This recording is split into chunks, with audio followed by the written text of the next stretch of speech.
What if I told you there are NFL records so impossible to break that even today's superhuman athletes can't touch them? We're talking about numbers so insane that the league itself has basically made them extinct. In this video, I'm going to show you the most unbreakable records in NFL history.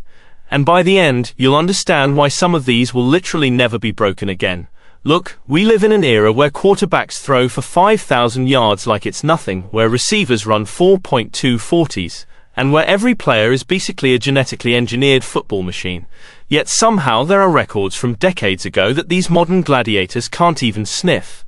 Today, we're breaking down the most untouchable records in NFL history. I'm talking about numbers that don't just represent great performances, they represent a completely different version of football. Some of these records exist because the game was more brutal, some because coaches were more reckless, and others because one player was just so far ahead of their time that physics itself seems to protect their legacy. Stick around because the last record on this list will blow your mind. It's not just unbreakable, it's mathematically impossible in today's NFL. After watching these records, tell me, will current quarterbacks like Shedeur Sanders and Dillon Gabriel be able to break any records? Share your thoughts in the comments. Let's start with the first NFL record. Most passing touchdowns in a single game, 7. Let's start with something that sounds achievable but absolutely isn't. 7 passing touchdowns in one game. On the surface, this doesn't sound that crazy, right? In an era where offenses are passing more than ever, and quarterbacks are throwing for 5,000-yard seasons like it's a hobby, you'd think this record would fall once a season. But here's the thing, it's been tied 8 times by legends like Peyton Manning, Drew Brees and Joe Flacco. If you know, you know. Even Nick Foles did it, but no one has ever hit 8. Why? Because coaches ease off the gas, teams play conservative when they're up big. You throw 5 touchdowns and people start tweeting goat emojis. You throw 6 and the backup is already warming up. But here's what really makes this unbreakable. Defenses today are built to adapt. Coordinators make halftime adjustments. They double-team your best receiver, they bring pressure. The window for explosive plays shrinks as the game goes on. So yeah, someone might tie this again, but break it? Probably never. Most rushing yards in a single game, 296 Adrian Peterson. Now let's talk about pure violence. It's 2007. Rookie Adrian Peterson walks into a game against the Chargers and absolutely loses his mind. 296 yards. No overtime, no tricks, just raw speed, vision and violent, angry running. He didn't run like he was playing football. He ran like the ball owed him money and the Chargers had no answers. What makes this record unbreakable isn't just the number, it's how the position has changed. Running backs today don't get enough touches. They split carries, they're used in the pass game, they're managed like precious resources. If someone runs for 150 yards now, they're practically getting a game ball and a post on the team Instagram. To break Peterson's record, a back would need 30+ carries, a defense made of cardboard, and an offensive coordinator who refuses to throw the ball no matter what. And that combination just doesn't exist anymore. Unless we go back in time or Adrian Peterson comes out of retirement for one last game. Most receiving yards in a single game, 336 Flipper Anderson. First of all, yes, that's a real person. And yes, he really dropped 336 yards in a single game back in 1989. No TikTok, no Instagram, just vibes and deep roots. Flipper Anderson was a decent receiver with Olympic speed, but on that day he was unstoppable. He averaged over 30 yards per catch, his quarterback couldn't miss, and the Saints secondary might as well have been ghosts. Even with overtime helping boost the numbers, it was still a perfect storm. And here's the thing, even modern legends haven't touched it. Calvin Johnson got close, so did Julio Jones, but the way NFL defenses adjust today, no receiver is getting that many deep shots without getting double-teamed, jammed, or just straight up ignored by their quarterback. This wasn't just a stat line, it was lightning in a bottle. And we probably won't see it again unless someone completely glitches the simulation. Close sacks in a single game, 7 Derrick Thomas. Derrick Thomas was a menace. In 1990, he lined up against the Seattle Seahawks and decided that 7 times in one game, he would sack the quarterback. And not just little pushovers either, clean, violent, game-changing sacks. He basically built a real estate portfolio inside the Seahawks backfield.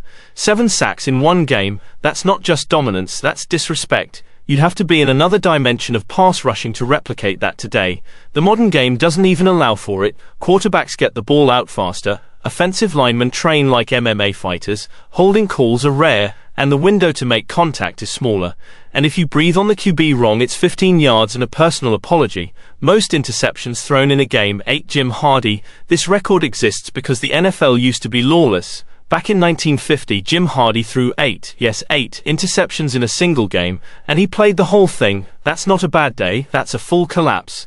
Today, a quarterback throws 3 picks and the backup is doing stretches. 4 picks, you're trending on Twitter. 5, you're doing interviews about how you're learning from it. But 8, in modern football, that literally cannot happen.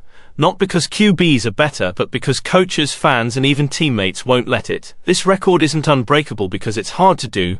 It's unbreakable because no coach would ever allow it to get that far. Jim Hardy was a different breed of problem. Most rushing yards in a season, 2,105. Eric Dickerson. Eric Dickerson ran like he was trying to catch a flight, and in 1984, he didn't just lead the league in rushing. He lapped it. 2,105 yards in 16 games with a single bar helmet that looked like it belonged in a museum. What makes this record wild is that it came in an era where teams ran the ball because they had to, not because it was trendy.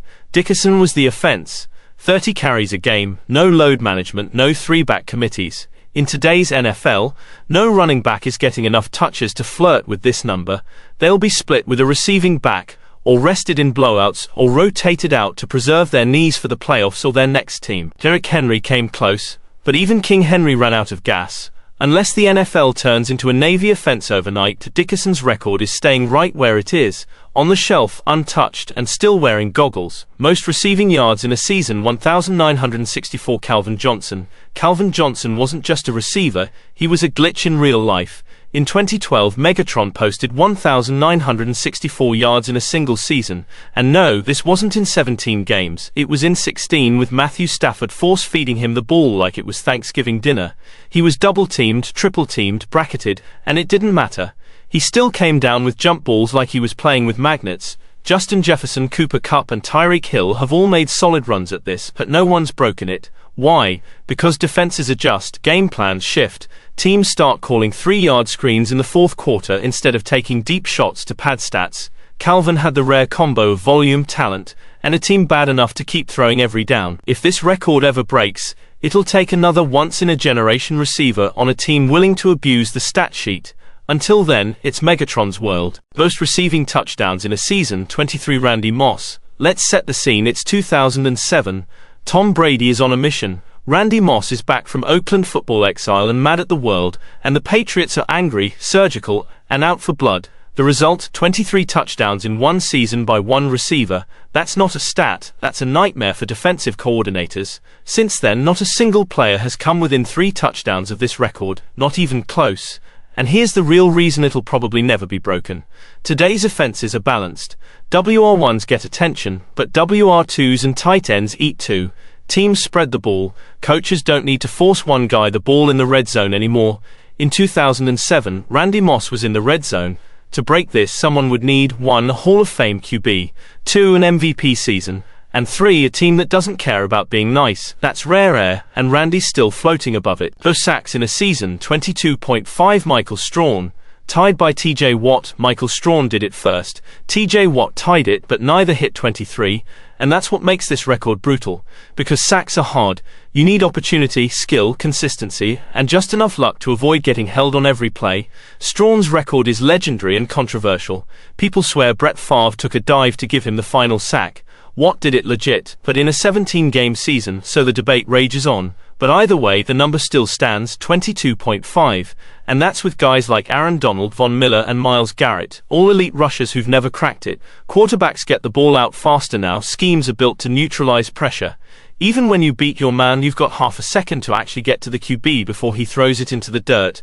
22.5 is the mountaintop, and it's lonely up there. Most interceptions in a season, 14. Night Train Lane. This record is so old, the NFL still had teams called the Yanks when it was set. Night Train Lane picked off 14 passes in one season as a rookie. He did this in an era where quarterbacks threw like they were playing darts blindfolded, and receivers didn't wear gloves. The ball was barely spiraling. Defenses weren't even pretending to disguise coverages. So why will no one ever match it now? Because quarterbacks don't throw picks like that anymore. Elite corners don't get targeted, and when they do, it's once or twice a game. You'd have to be a shutdown corner and a ball hawk and play on a defense that forces a ton of throws. The closest modern example, Trevon Diggs with 11 in 2021, and he was getting torched on every other snap. You can't play risky enough to get 14 today and still keep your job. Night Train's record belongs to a different world. Most career receiving yards, 22,895. Jerry Rice, let's just say it. This one's never being touched. Jerry Rice didn't just break the record, he sent it into orbit. 22,895 receiving yards. That's over 13 miles of catching footballs. To put that in perspective, if a current receiver had 1,500 yards every year for 15 straight seasons, they'd still fall short. No one has that combination of talent, health, and insane work ethic anymore. Rice played for 20 years. At age 40, he had 800-plus yards. At age 41, he was still running routes crisper than half the league. This isn't just a football record, it's a test of time, genetics, and obsession. Megatron retired early, Julio got hurt, Hopkins fell off, but Rice, he just kept going and going and going. You don't catch Jerry Rice, you admire him from 10,000 yards behind, most consecutive games with a reception. 274 also Jerry Rice. This record is the football version of never missed a day. 274 straight games with a catch. That's 17 full seasons without a single off day, injury gap, or goose egg. It's not just about skill, it's about durability, consistency, and never being irrelevant in a game plan. Even when he was the WR3, even when the team was stacked, even in garbage time, Rice got his. In today's NFL, players rest more, they sit out more, offensive schemes rotate more. There's always a game where the top WR gets blanketed, or they're decoyed, or they miss a week with a sore hamstring. But Jerry, he never had those days. He was always open. To break this, you'd need a receiver who never misses a snap, never gets shut out, and plays until they're 40. In other words, you'd need Jerry Rice again. Most career passing yards, 89,214. Tom Brady. Brady didn't just beat the passing record, he moonwalked over it with avocado toast in one hand and 7 rings in the other. He passed Brees, then passed Manning, then passed Logic. 89,214 yards is video game stuff. He played for 23 seasons. He took a whole Hall of Fame career and added another one on top of it. To break this, a quarterback would have to start at 22, never miss a season, average 4,500 yards every year, and somehow still be elite at 44. No one's doing that, not Mahomes, not Burrow, not Josh Allen. Brady's passing yards record is the NFL's Mount Everest, and the oxygen's thin up there. Most career wins as a QB, 251. Also Tom Brady, this isn't just a good stat, it's sickening. 251 wins. That means double-digit wins for 25 straight years, and he only played for 23. This is where Brady separates himself from everyone else. He wasn't just great, he was great forever. Think about how hard it is to win 10 games in one season. Now imagine doing that every year without fail while half the league crumbles around you. Every quarterback has slumps, down years, coaching drama. Brady had all of that and still won. To beat this, a quarterback would need 20-plus years of health, dominance, and help. And even then, they'd probably still fall short. Most career sacks, 200. Bruce Smith. This is a record that even the best edge rushers today might only reach if they clone themselves. Bruce Smith was a technician, a machine. He played for 19 years and never slowed down. The closest active player is Von Miller, and he's still 40 sacks away. That's how far away this record is. You'd need double-digit sacks per year, no missed seasons, no injury dips, no slow exits. And even then it'd be close. Bruce Smith didn't just pass Reggie White, he passed the blueprint. Now it's just him alone at the top of Sack Mountain. Most kickoff return touchdowns in a career, 10. Josh Cribbs and Leon Washington. Kick returns used to be electric. You'd see someone catch the ball 5 yards deep in the end zone, sprint full speed into 11 human wrecking balls, and somehow score. Guys like Josh Cribbs and Devin Hester made it art. But now, kickoff returns are basically gone. With the new kickoff rules, touchbacks encouraged, wedge blocks banned, and returns designed to be rare, nobody's getting enough chances. You can be the fastest man alive, but if the ball's sailing out the back of the end zone every time, it doesn't matter. This record didn't just age, it got retired by the league. You can tie it, but breaking it? Only if the NFL starts kickoffs from the 10-yard line again, which won't happen. Most touches in a season, 492. James Wilder. James Wilder is the forgotten workhorse. In 1984, the books gave him the ball 492 times. That's carries and receptions. Today, no team would let this happen. The medical staff would file a lawsuit. To match that now, a running back would need 29 touches per game for 17 games, with no injuries, all while still being productive enough to stay on the field. It's not happening in the modern NFL. Running backs are treated like rental cars, use them just enough, then move on. No one's getting near 500 touches again. That's not just unbreakable, it's borderline unethical. So there you have it, the most unbreakable records in NFL history. What makes these numbers so special isn't just their size, it's the story they tell about how football has evolved. Some of these records exist because the game was more brutal, some because coaches were more reckless, and others because certain players were just built different. The crazy part, most of these records aren't just hard to break, they're literally impossible given how the modern game is played. Rule changes, safety protocols and strategic evolution have essentially locked these numbers in time forever. Here's what I want you to think about. Which of these records surprised you the most? And do you think any of them could actually be broken if the right circumstances aligned? Drop your thoughts in the comments below. I read every single one and love hearing your takes on these legendary performances. Now what do you think? Will current quarterbacks like Shedeur Sanders and Dylan Gabriel be able to break any records? Share your thoughts in the comments. If you enjoyed diving deep into these impossible records, make sure you're subscribed because I've got more videos coming that break down the most insane stats and stories in sports history. Hit that notification bell so you don't miss when I drop the next one.